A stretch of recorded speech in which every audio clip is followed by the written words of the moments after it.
It had to be the best day of Darren Murray's life. March 9th, 2001, the day this longtime caddy stood at the first tee of the SBC Classic at Valencia, California, making his professional debut as a player on the senior tour.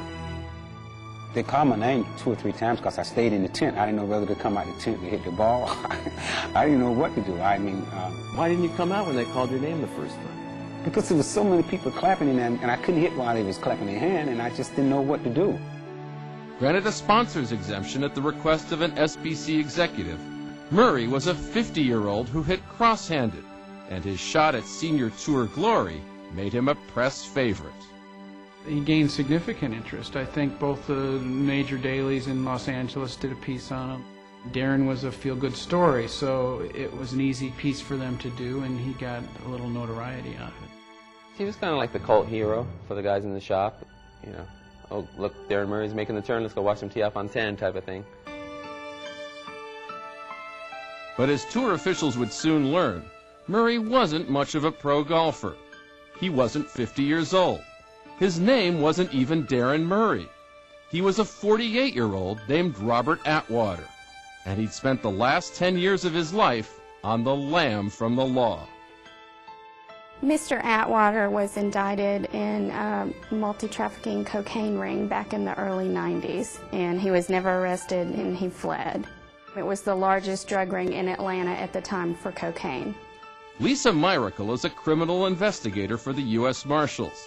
In December 2001, she started to look for Atwater, who'd been moving from state to state, allegedly changing identities the way golfers change putters. He went by various different aliases. Some of them were Jerome Atwater, Darius Conians Harris, Frederick Atwater, Frederick Harris. There were numerous aliases that he used. But even as he landed in California, calling himself Darren Murray and caddying at exclusive country clubs, there was one thing that Robert Atwater never changed: his distinctive cross-handed grip. It looked a little awkward when, as far as when he swings through the ball, meaning that you normally see a nice fluid motion through the ball, but his looked like it could get a little bit hitched up right in here.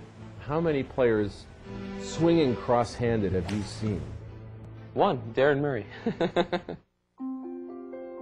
While caddying at LA's Wilshire Country Club, Atwater charmed and befriended a lawyer who would give him thousands in cash, buy him clubs, and help to get him into the SBC Classic. What no one had given him was an A game.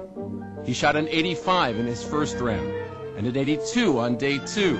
Then in his final round, he was just 3 over par on the day as he approached the 18th green. It's a par 5, and he had about, 80 yards to the green.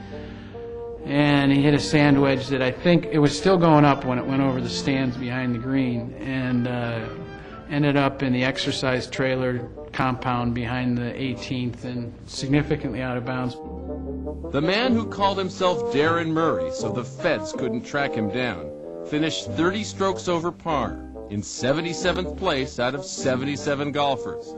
He earned $756. No question he was disappointed, but I also know that he made a point after finishing to come find us and thank us for letting him participate and telling us, he wished he'd done well. There's too many people following me, too many cameras, too many. And every time I hit the ball, is this guy a cop? He wasn't far from wrong. African-American ex-caddies on the senior tour who hit cross-handed being rather rare, it didn't take all that long for U.S. Marshals to put the pieces together and find Robert Atwater.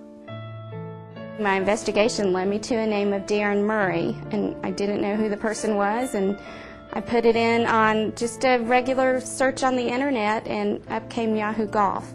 And then I found another article that this Darren Murray individual had played in the Valencia SPGA tournament. They called up and they asked me a question about a player in the 2001 SBC Senior Classic. I go, you mean Darren Murray? They go, yeah, how'd you know? That's just lucky guess. Days later, U.S. Marshals took him into custody.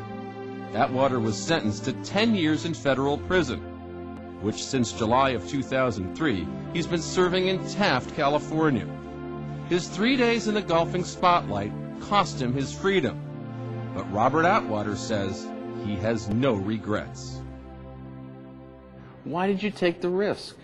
I wanted to play golf. You wanted to play golf so much that after being a fugitive for 10 years, you were willing to take that chance? Yes. It was on a golf course, after all, where, in one amazing weekend, Robert Atwater's dream came true. And even though he won't be eligible for parole until 2010, Atwater has another dream, that someone make a movie based on his life. Who should play you in the movie? Maybe Will Smith, because he plays golf and he knows the game. Will Smith.